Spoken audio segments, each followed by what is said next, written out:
presidente Jair Bolsonaro divulgou nesta segunda-feira em sua conta no Twitter a demissão do ministro da Educação, Ricardo Vélez Rodrigues, e anunciou o professor Abraham Weintraub ao cargo. A demissão de Vélez Rodrigues ocorre após 8 recuos e 15 demissões em 3 meses de gestão. Em entrevista à Jovem Pan, Bolsonaro explicou a demissão de Vélez, abro aspas. Basicamente, faltou a questão da gestão. O ministro não tinha essa expertise e foi acumulando uma série de problemas e, lamentavelmente, chegamos à situação em que tivemos que substituir o nosso querido Vélez. É uma pessoa simpática, amável e competente, mas a questão da gestão deixou a desejar. O presidente disse ainda que considera o novo nome indicado para o cargo completamente qualificado. Antes de ser anunciado, o novo chefe da pasta era secretário executivo da Casa Civil, cargo considerado número 2 da pasta de Onyx Lorenzoni. Também atuou na equipe de transição ao lado do irmão, Arthur, e foi responsável pela área de Previdência nesse período. Muito bem, Vera Magalhães, e aí? Pois é, Silvio, você perguntou para os ouvintes, eu vou começar respondendo a sua pergunta. Já tinha passado da hora de trocar o Vélez Rodrigues, o Bolsonaro só insistiu mais alguns dias, primeiro, porque precisava encontrar um nome. Segundo, para não dar o gostinho para Eliane Cantanhede, que anunciou que ele decidira demitir o ministro. Então ele fez ali mais alguns dias de hora extra para poder demitir finalmente Vélez Rodrigues, que não disse a que veio, pode até ser uma pessoa simpática, não sei, não é do meu trato pessoal, mas como ministro foi um desastre. Desastre numa área muito crucial para qualquer governo, não é numa área lateral qualquer, não é numa área que dá para brincar de parquinho ideológico, é uma área crucial para o futuro do país, para o que nós desejamos ser como nação. E o que se vinha desenhando ali não era nada auspicioso nesse sentido. O novo titular do cargo é alguém muito qualificado do ponto de vista acadêmico. Tem várias titulações em universidades no Brasil e no exterior, deu aula, portanto, nesse aspecto tem um currículo irrepreensível. Também tem vasta experiência como gestor na iniciativa privada, trabalhou por muitos anos no Banco Votorantim. O que a gente tem de ver é a sua expertise, a sua experiência como gestor público. Essa ainda não dá para saber, ele começou há pouco tempo nessa área, atuou como secretário executivo na Casa Civil, e o que se conhece dele publicamente, das suas opiniões, é muito pautado, de novo, pelo debate ideológico, o debate da guerra cultural, a necessidade de se combater o marxismo cultural nas universidades. E eu acho que se ele for nesta linha, aí a gente vai continuar a assistir a mesma saga que vinha se desenrolando no MEC na gestão do Vélez. Eu espero que não vá. Ele deu uma breve entrevista para Renata Agostini agora no Estadão, em que diz que concorda com algumas coisas do Olavo, é um seguidor do Olavo de Carvalho, fez o seu curso, mas que não será essa sua linha de atuação. O que o MEC precisa é de uma gestão baseada em dados e evidências. Essas duas coisas, dados e evidências. Não ideologia, não discussão sobre o que é marxismo cultural, sobre o que a esquerda fez nas universidades, como combater a esquerda nas universidades. Eu acho que esses unicórnios se pode deixar para discussão do Twitter, do Facebook, o pessoal fica lá se digladiando no Twitter e no Facebook tratando disso, porque tem muita coisa concreta para ser tratada no MEC. Tem provas que precisam ser feitas, precisam ser desenhadas, tem gráfica para ser contratada, tem livro didático para ser licitado, é coisa do dia a dia, é preocupação que vai fazer com que o gestor sente na mesa e tenha milhões de coisas para despachar. Não dá para perder tempo com esse tipo de discussão diáfana, muitas vezes sonhática, né? Se fosse a Marina Silva que tivesse com esse papinho, todo mundo ia dizer, a Marina sonhática. Isso aí é uma discussão sonhática com um viés de direita. Então, eu acho que se o ministro usar todas as suas titulações, que são muitas, a sua experiência como coordenador do plano de governo na campanha, sua experiência na Casa Civil, que é a coordenação gerencial do governo, para pôr em prática uma gestão no MEC baseada em dados e evidências, a gente vai poder avançar. Eu tive agora em Harvard, no MIT, 2 centros de excelência. Quando você vai para um ambiente como esse, você percebe o quanto que a gente está atrasado em discussão científica e discussão educacional. O Brasil tem não é nenhum gap para suprir, é um abismo para suprir. Então, eu espero que o ministro se dê conta de que a sua tarefa é hercúlea, é enorme e que ele use toda a sua grande experiência acadêmica para fazer jus a essa tarefa. Carlos Andreasa, vamos lá, suas primeiras considerações. Primeiro o seguinte, né? O governo Bolsonaro se acerca dos 100 dias de gestão. Para ser generoso, em pelo menos metade desses dias, desde a metade do governo, para ser generoso, já se sabia que o ministro Vélez Rodrigues, que certamente tem outras qualidades, há muito valor em seus livros, não tinha capacidade para ser o gestor de um Ministério da Educação, complexo como o da educação. O fato de termos ficado esse período inteiro com um ministro esculhambado, fritado por aqueles que o indicaram, fritado longamente, sem que o presidente tomasse uma decisão pela sua queda. Ao contrário, né? Inclusive diante do fato de a imprensa ter dado furo a respeito da sua decisão de demiti-lo, deixou o sujeito mais apenas para poder, falei sobre isso aqui, é método para qualificar a imprensa como geradora de fake news e tudo mais.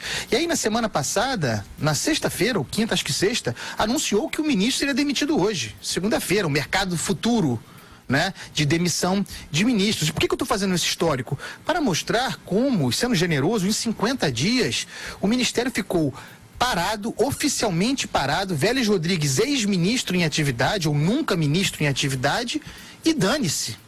Talvez a mais importante pasta, talvez o mais importante ministério, absolutamente paralisado por negligência, por falta de interesse, por picuinha, deixando uma disputa claramente ideológica e também por poder, por ocupação de espaço, ter lugar. Então a gente chega agora à indicação do Abraham Weintraub. Ele é alguém que se aproximou do Jair Bolsonaro lá atrás, via Onyx Lorenzoni. Não à toa estava agora na Casa Civil, secretário executivo naquela pasta. Foi dos primeiros formuladores de um plano econômico para o Jair Bolsonaro, naquela época que ninguém acreditava no Jair Bolsonaro.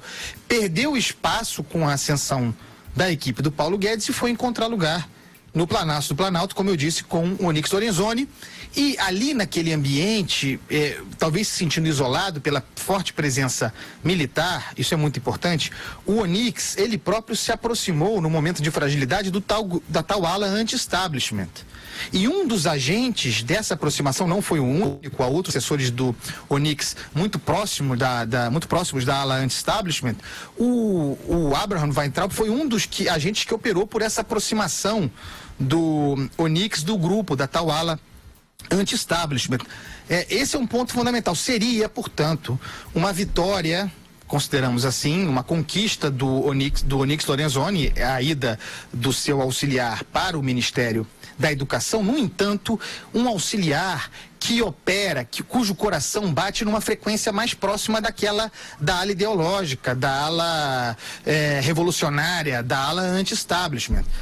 Qual vai ser a dinâmica agora, uma vez no Ministério? Vamos considerar que os militares tenham sido derrotados nessa contenda. Os militares achavam, a disputa ali entre técnicos ligados aos militares e a presença muito forte dessa ala anti-establishment no Ministério da Educação parecia pender para uma vitória dos militares, com o enfraquecimento do Vélez Rodrigues e, sobretudo, com a demissão de vários dos secretários, assistentes dessa ala anti-establishment.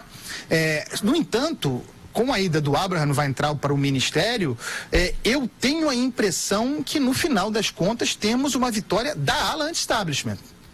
A ver como ficará a questão da secretaria executiva do Ministério, qual será o grau de perda dos militares, de influência dos militares naquele Ministério, mas eu acho, insisto, que o Abraham Weintraub vem para atender a demanda da ala ideológica. Para mim, tem isso muito claro. E também tem o seguinte, até por instinto de sobrevivência, se não for assim, se não dançar conforme essa música, o destino poderia ser o mesmo do Ricardo Vélez Rodrigues, tido como um traidor por essa ala, por ter se aproximado de técnicos, de burocratas do Ministério. Então, essa dinâmica inicial é muito importante, mas eu acho que temos um tento aí, uma vitória final da tal ala anti-establishment. Alexandre, e a sua leitura? Bom, trocou o ministro, mas com certeza, Andreasa, não trocou o alinhamento ideológico, né? Quer dizer, o novo ministro, ninguém tem dúvida que ele vem da mesma origem, né? As ideias expressas dele nas redes sociais, nos cursos que ele dá, em diversas entrevistas e vídeos, não deixa a menor dúvida que ele continua alinhado com essa turma que é a anti-establishment ou templária, cada um dá o apelido que quiser, né? Tem uns meninos que fazem um cosplay de cavaleiro de cruzada e tal, e lá no governo, enfim, vamos dizer, é o lado folclórico, né? Mas que o novo ministro é evidentemente alinhado a essa ala, não há a menor dúvida, né? Porque não é necessariamente ruim, quer dizer, precisa dar resultado, é isso que a gente vai cobrar, né? Mas que não há a menor dúvida, e tanto que nas redes sociais, alguns dos membros mais conhecidos dessa ala estão comemorando, estão tuitando em festa pela nomeação desse novo ministro, né? Agora, o MEC é realmente uma batalha de facções, a gente ouve falar isso, às vezes parece que isso começou ontem ou nesse governo, mas não, quer dizer, tem grupos de pressão, sindicatos, grupos educacionais, fundações privadas, tem muita gente de fora do ministério também pressionando, fazendo lobby, né? Então, se também a gente conseguir levantar essas questões da sociedade, conseguir olhar um pouco melhor quais são essas forças que atuam, né, e quais são essas guerras de facções que tem no Ministério, é sempre bom, né? Essa olhada também eu acho importante, né? Agora, qual é a pauta importante para a educação no Brasil? A gente que está nos últimos lugares dos rankings educacionais, é exatamente educação básica, alfabetização, parar um pouquinho com essa coisa de discutir. Eu não estou negando que haja doutrinação ideológica, que haja algum tipo de orientação. O que me incomoda, por exemplo, quando um professor impede um aluno de tirar uma nota alta porque ele não responde do jeito que aquele professor pensa especificamente numa questão subjetiva e ideológica. Claro que tem que olhar, tem 1 milhão de coisas para olhar, essa é uma delas, mas o importante é o seguinte: a gente tem um país que é um desastre em educação, está nas últimas colocações de ranking de todos, em todas as áreas, em língua, leitura, alfabetização, matemática, enfim. Então esse é o foco, e agora é ficar na torcida e a gente cobrar se o novo ministro vai dar finalmente respostas a essas questões que são as que realmente interessam para a população brasileira. Mas eu acho que a gente corre, sim, um sério risco de continuar assistindo a uma contenda meramente ideológica quando tem essas tarefas de natureza ali estatística, de natureza administrativa, gerencial, muito urgentes e muito evidentes. Por quê? Porque alguns dos alunos do Olavo de Carvalho que tinham sido demitidos pelo Vélez Rodrigues no auge da confusão já estão sendo readmitidos. Tem edição extra do Diário Oficial rodando especificamente para isso. E os militares, alguns dos mais proeminentes, inclusive o que tinha sido designado como número 2, o almirante que tinha sido designado como número 2, já é almirante ou brigadeiro, né? Já estão sendo demitidos.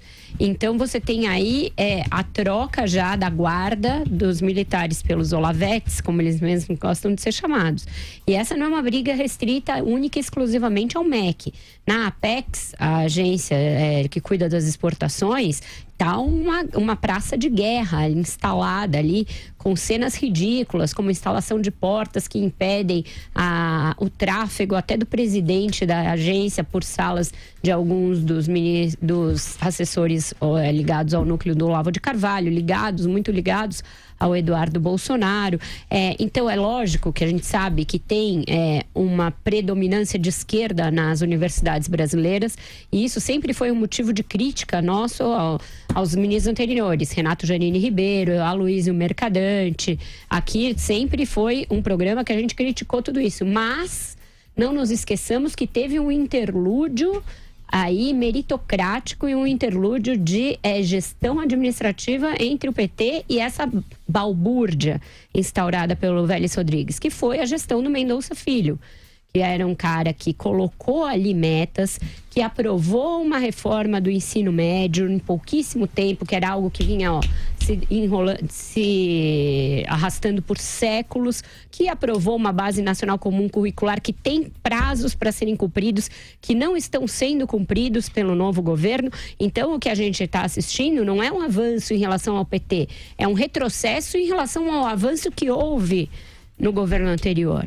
Então, é por isso que a ideologia é nefasta quando ela é o cerne de um governo, seja ela de esquerda ou seja ela de direita. Quando a única coisa que pauta as ações é viseira ideológica e a tentativa de sobrepujar o outro com base em argumentos que não são nada científicos, não são amparados por dados da realidade, são quimeras ideológicas, a gente tem o que a gente está tendo agora. Pura ideologia. Só completando a informação da Vera, o Tenente Brigadeiro Ricardo Machado Vieira. Andreasa, você pediu a palavra aí, vamos lá. Porque uma coisa, e me parece inegável, é a qualificação técnica, profissional, acadêmica do novo ministro. Inclusive alguém que tem uma importante experiência na iniciativa privada. Tem muitos méritos. E tem os méritos políticos, aqueles de que já falei. Foi um dos primeiros, certamente o primeiro, na área acadêmica, junto com seu irmão, a acreditar, a apostar no bolsonarismo, a se acercar do bolsonarismo. Eles foram os primeiros a dizer que gostariam, que autorizavam ter os nomes associados ao Jair Bolsonaro, como formuladores, como apoiadores de primeira hora.